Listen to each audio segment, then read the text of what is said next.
اچھا، آپ کیا سمجھتے ہیں کہ ابھی جو انجینئر محمد علی مرزا نے انکشاف کیا حال ہی میں، جو وہ اپنی 103 دن کی جیل کاٹ کیا ہے، اس میں انہوں نے جو ہے وہ انکشاف کیا کہ 400 سے زائد افراد جو اڈیالہ جیل اور لاہور کوٹ لکھپت جیل میں توہین مذہب کے کیس میں جو ہے وہ اندر ہیں، اور ان کا کوئی پرسان حال نہیں ہے، جس میں انہوں نے فیکٹس رکھے ہیں کہ ایک تو آپ نے یہ ذکر کیا جس طرح ایک انہوں نے اس کے علاوہ ذکر کیا کہ نابینا شخص کے اوپر، ایک نابینا لڑکے کے اوپر جو ہے وہ الزام لگا دیا گیا کہ اس نے توہین رسالت کی ہے، اس نے سوشل میڈیا پہ پوسٹ کیا ہے، اور اسی طرح اور بھی انہوں نے کیسز بتائے کہ اس کے پاس سے جو فون برآمد ہوا وہ چھوٹا بٹنوں والا فون ہے۔ تو اس طرح کے کیسز میں کیا آپ سمجھتے ہیں کہ واقعی حقیقت ہے، یا جس طرح کے توہین مذہب کے کیس کے اوپر قانون کے اوپر یہ بھی بات کی جاتی ہے کہ یہ ذاتی رنجش اور عداوت کے حوالہ سے استعمال کیا جاتا ہے، یا یہ وہ معاملہ ہے؟ کیا سمجھتے ہیں آپ اس پہ؟ جو آپ نے کہا انکشاف کیا ہے، دیکھیں انکشاف کے لیے تو ضروری ہے نا کہ سچ ہو، کہ ایک بات سچی تھی، کسی کو نہیں پتہ تھی، تو کسی نے انکشاف کیا کہ دس از the matter, this is the case.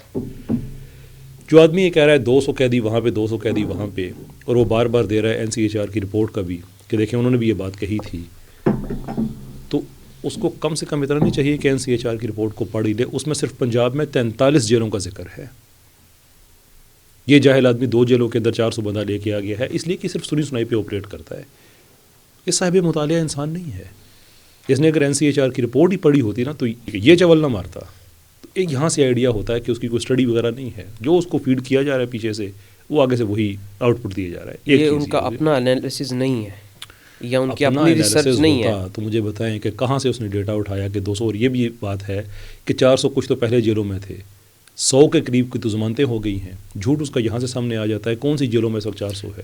نہیں، انہوں نے بتایا کہ میرے کیس کے بعد ضمانتیں ہوئی ہیں اتنے لوگوں کی، تو پھر اس کے بعد ہی کہا نا کہ جی 200 ادھر ہے، 200 ادھر ہے۔ تو آپ سمجھتے ہیں کہ یہ ان کا اپنا بیان نہیں بلکہ کسی اور کا بیان ان کے ذریعے دلوایا گیا؟ پکی بات ہے، میں آپ کو ثابت کر دیتا ہوں۔ بتائیں آپ۔ مثال کے طور پہ انجینئر نے یہ کہا کہ میں نے ان کیسز کا مطالعہ کیا ہے، فائلز پڑھی ہیں۔ جی، آ جاتے ہیں یہ جو بھی آپ نے کہا نابینا آدمی ہے، کیس کا مطالعہ کیا ہوتا تو کیا اس کو پتہ نہ چلتا کہ بٹنوں والا فون نہیں، فون 2 برآمد ہوئے ہیں، ایک ہائر کا اسمارٹ فون اور ایک بٹنوں والا؟ مطالعہ کیا ہوتا تو اس کو یہ پتہ نہ چلتا؟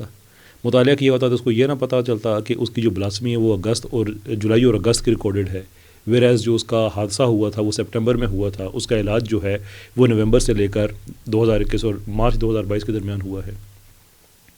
یعنی کہ اس سے پہلے وہ نابینا نہیں تھا، یہ جو کیونکہ دکھایا یہ جا رہا ہے کہ نابینا شخص ہے اور اس پہ جو ہے وہ توہین مذہب اور توہین مقدسات لگ گئی ہے بٹنوں والے، یعنی کہ اس کو مظلوم بنا کر کے جو ہے وہ دکھایا جا رہا ہے۔ عرض کرتا یہی تو پرابلم ہے، دوسری پارٹی تو کرے گی، یہ جو ان کے وکیل ہیں، جو اور اس طرح کا طبقہ ہے وہ تو کر رہے ہیں۔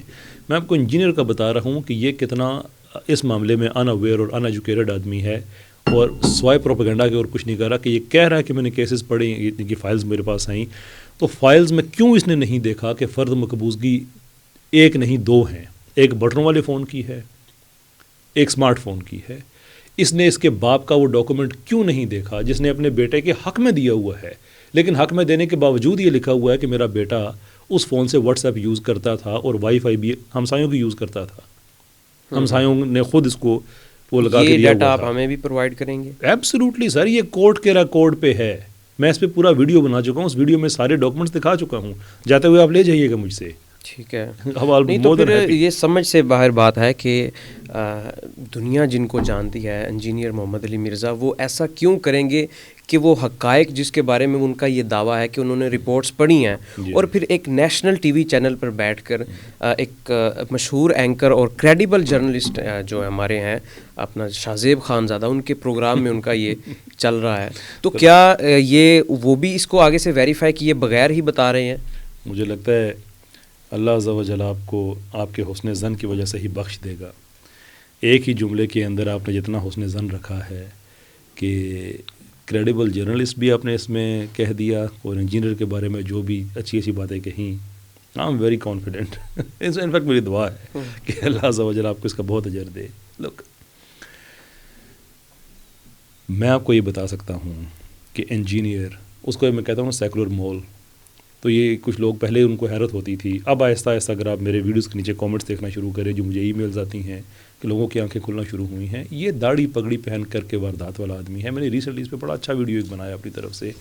اس کے اسٹوڈنٹ سے کہا کہ یار اگر اس آدمی نے آپ کا فائدہ کیا ہے تو اس کی مدد کریں. یہ کیسز کے بارے میں غلط انفارمیشن دے رہا ہے، اسے کہیں کم سے کم پڑھ لے. کچھ چھوٹا معاملہ تو نہیں ہے، چھوٹا معاملہ نہیں ہے سر. یہ جب گینگ کہہ رہا ہے نا، اور یہ رپورٹس کے حوالے سے کہہ رہا ہے، وہ جو اسپیشل برانچ کی رپورٹ ہے اس کے حوالے سے، اس میں تو لوگوں کا نام لکھا ہوا ہے نا. قطع نظر اس بات کی کہ رپورٹ ساری جھوٹی ثابت ہو چکی ہے، عدالت میں اس کا ریکارڈ جا چکا ہے، لیکن یہ تو ابھی بھی کہہ رہا ہے کہ اس رپورٹ میں ٹھیک لکھا ہوا ہے. تو یہ بات تو اس کو پتہ ہوگی نا کہ توہین رسالت والے معاملے پہ اگرچہ فقہی معاملہ ہے، میں اس پہ کھل کے بات نہیں کروں گا، لیکن جنرل انڈرسٹینڈنگ یہی ہے کہ جو توہین رسالت کرتا ہے دائرہ اسلام سے نکل جاتا ہے. تو اس کو شرم نہیں آتی کہ یہ کچھ لوگوں پہ توہین رسالت کا الزام لگا کے ان کو دائرہ اسلام سے باہر کر رہا ہے، تکفیر کر رہا ہے ان کی. اب یہ کیوں کر رہا ہے ایسا؟ میں تو بڑے عرصے سے کہہ رہا ہوں کہ جتنا بھی اس مسلمانوں کا جو بھی کامن نیریٹو ہے یہ اس سے ہٹ کے ہی ہوتا ہے. وہ انڈیا میں جس نے گستاخی کی تھی نوپو شرما، سارے مسلمانوں کی امت جو اس لینگویج کو سمجھتے ہیں وہ ایک طرف، انجینئر ایک طرف. ایوارڈ کیا ملا؟ انجینئر صاحب انڈیا کی ٹی وی پہ مشہور ہو رہے ہیں.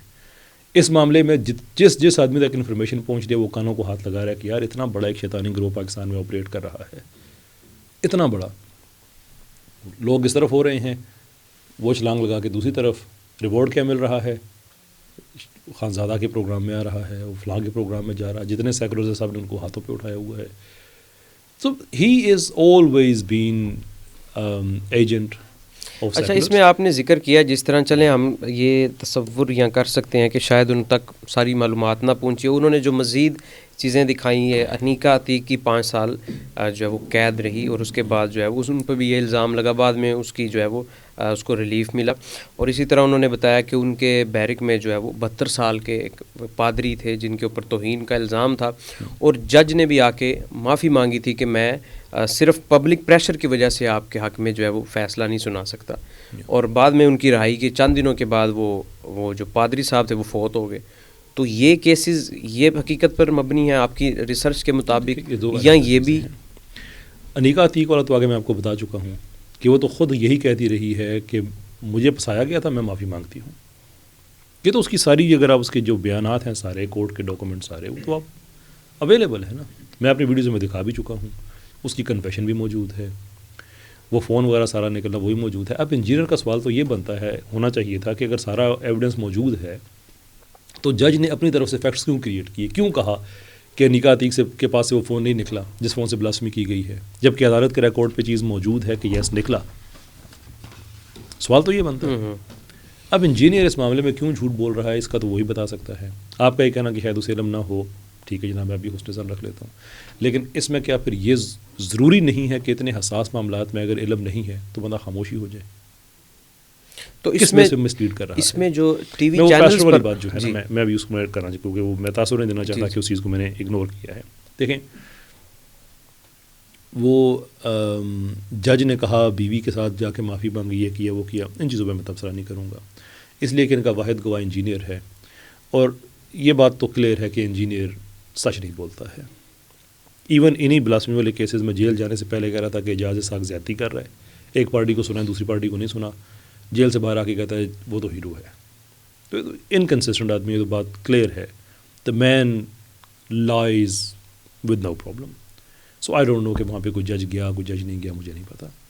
وہ ججمنٹ اس نے بھی نہیں پڑھی ہے، میں نے بھی نہیں پڑھی ہے، میرا خیال ہے. یہ نہیں کہ میں نے تو نہیں پڑھی، پکی بات ہے، میرا خیال ہے اس نے بھی نہیں پڑھی ہے. بہرحال پڑھی ہوگی، آئی ڈونٹ نو. پھر بھی ججمنٹ میں یہ تو نہیں لکھا ہوا ہوگا کہ کوئی جج بعد میں آیا، وہ تو ایک پوسٹ ججمنٹ ایونٹ ہے نا. تو اب یہ اس پادری صاحب نے کیا کیا تھا کیا نہیں کیا تھا، آئی ڈونٹ نو دیٹ. میں ایک بات ضرور کہوں گا کہ کسی بھی پاکستانی، مسلم ہے نان مسلم ہے، جس پہ 295C لگتی ہے یا کوئی بھی توہین کا کیس لگتا ہے اور وہ آدمی انوسنٹ ہے، اس نے کچھ نہیں کیا، اس کو ہم ایبسلوٹ ٹرمز میں کنڈیم کرتے ہیں کہ یہ غلط ہے. لیکن اس کی کوئی آپ مثال دے سکتے ہیں؟ کس چیز کی؟ اس کی جو آپ نے کہا کہ اگر کسی پہ لگتا ہے اور وہ حقیقت میں نہیں ہے تو آپ اس کو کنڈیم کرتے ہیں. I literally did it. Literally 5 seconds ago. اچھا، کہ میں کنڈیم کرتا ہوں. نہیں مطلب اس کی کوئی مثال آپ بتا سکتے ہیں کہ ابھی میں نے کنڈیم کیا ہے سر. اچھا نہیں اس کے علاوہ اور مجھے بتائیں کوئی آپ مجھے ایگزامپل کیونکہ مجھے ایک کیس بتائیں نا کہ دیکھیں اس پہ 295C کا لگا تھا, میں اب کنڈیمشن میں کرتا رہوں. دیکھیں آپ جب ایک پرنسپل اسٹیٹمنٹ دیتے ہیں نا, پالیسی اسٹیٹمنٹ دیتے ہیں, تو وہ کوئی آپ ایک انسیڈنٹ اسپیسیفک نہیں دیتے. انسیڈنٹ اسپیسیفک جس میں آپ کے پاس ایویڈنس ہوتا ہے اس کے اوپر آپ ایک ویڈیو میں اپنا ویو دیتے ہیں, کوئی انٹرویو دیتے ہیں, کوئی لکھتے ہیں. تو وہ پاکستان میں جب بھی کوئی ایکسٹرا جوڈیشل چیز ہوتی ہے, میرا اس پہ ہمیشہ یہی رہا. ایون یہ سلمان تاثیر والا واقعہ دیکھیں, مجھے لوگوں نے بہت کہا کہ یار پاکستان میں یہ بہت ہی لوگ جو ہیں وہ اس معاملے کو میں حساس ہیں, بڑی مذہبی جماعتیں ہیں, فلاں ہے, یہ ہے, وہ ہے, وغیرہ وغیرہ.